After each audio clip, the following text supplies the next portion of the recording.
So guys, अगर video अच्छी लगे तो वीडियो को लाइक करो, चैनल पर नए हो तो सब्सक्राइब करो भैया, ना करो वो आपके हाथ में है भाई। आप लोग भैया ये सब्सक्राइब नहीं कर रहे हो भाई, ये तो गलत बात है भाई।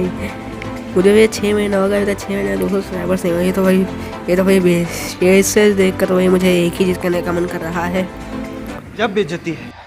तो गाइस ये वीडियो सुनने के बाद आप क्राफ्ट एट होम को जरूर सब्सक्राइब करेंगे ना। मेरा काम आप तक ऑसम वीडियोस के कंटेंट्स पहुंचाना है, जो कि मैं पहुंचा रहा हूं। और आप चाहें तो एक ग्रेनिंजा घर के ऊपर बना सकते हैं।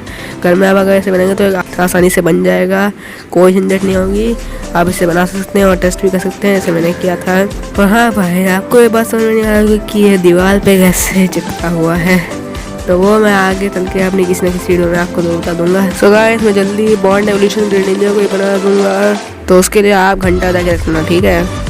बाकी आप सब्सक्राइब करें ना करें वो आपके ऊपर डिपेंड है। वैसे घंटा लगा के रखना।